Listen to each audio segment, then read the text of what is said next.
This is KARE 11 News Saturday.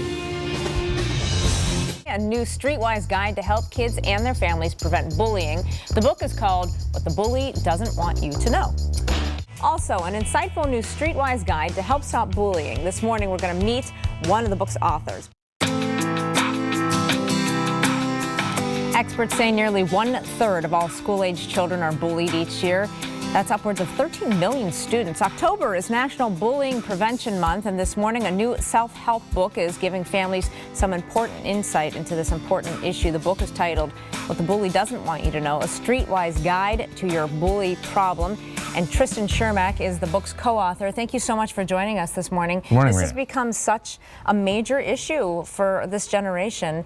And I want to talk a little bit about why this was so important for you to get involved. You're a Minnesota boy, and you actually went through some bullying when you were a child, right? Yes, I did, and most of my schoolmates dealt with bullying, whether it was, offhand comments, off-color jokes, all the way up to pushes, slaps, shoves, sometimes actual schoolyard fights.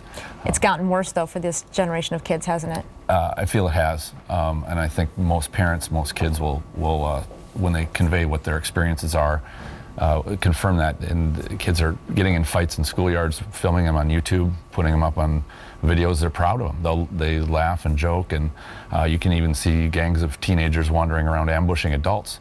The violence is getting... It's escalating. It is escalating, and not just because we're hearing about it more, but a lot of violence, younger girls getting in bloody fights and also filming them. So it's not just boys, it's the level of violence with these kids is getting out of control. Out of control. Let's talk about this book that you wrote. It actually tells the story of kids that took their lives because of bullying, and then gives parents and kids some ideas on how not to become a victim, some strategies they can use. Tell us a little bit about this book. The approach of the book, when I looked around at some of the material that was out there, I found that so many people say, well, how bad is the problem? And they would talk about the horror stories. I wanted to find the success stories. And we mentioned in our introduction about a young man who did commit suicide. He found the solution, and his way out of the pain was to take his own life, and that's the most horrific solution you could imagine. But we don't. That's not really our focus. The focus that I wanted to have was to find the people that solved their problem. They used their intelligence, their smarts. They figured a way out of the bully problem without having to resort to the bad solutions that kids find, such as the worst side, which was the suicides.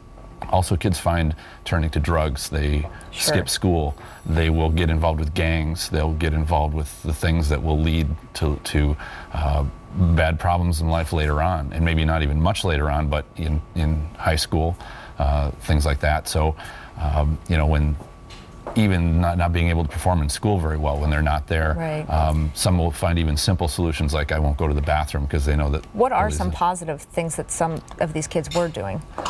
There was a number of positive things. One is they find out ways to avoid a bully. Now, in children's lives, they don't have a lot of control over where they go. They have to be in school. They have to, go from school to home. They're very predictable in their pattern. We as adults, when we encounter a bully, maybe at work or something, we find another job. We find another way to change the path of our life.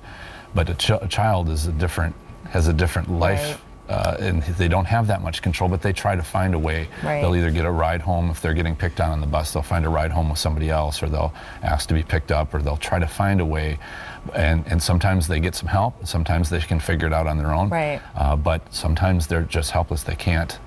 They try, but they can't make it. Right. You also have an event today, a self-defense event. Tell us a little bit about that. Yes, we do. I'm hosting a workshop for parents and kids to learn about how to deal with bullies. I'm a martial arts instructor by trade, and one of the things that we teach is how to have the confidence to know that if somebody does start to push you or put their hands on you or grab you, there are things you can do that you put a stop to it. Wonderful. Exactly. You set out the boundary and you say this is not acceptable. Rather than our natural animal nature is to freeze when we get afraid. That confidence is very important. So that's great that you're doing that. We Exactly. really appreciate that. Let's tell everybody a little bit more about that. What the bully doesn't want you to know, a streetwise guide to your bully problem is available at major bookstores everywhere. Tristan is hosting that self-defense workshop today for kids and parents from 1 to 3 p.m. at the Spirit Aikido, located on Shady Oak Road in Eden Prairie. For more information, go to KARE11.com, click on our Saturday show page. There you'll find a list of Tristan's upcoming book signings as well if you'd like to see that.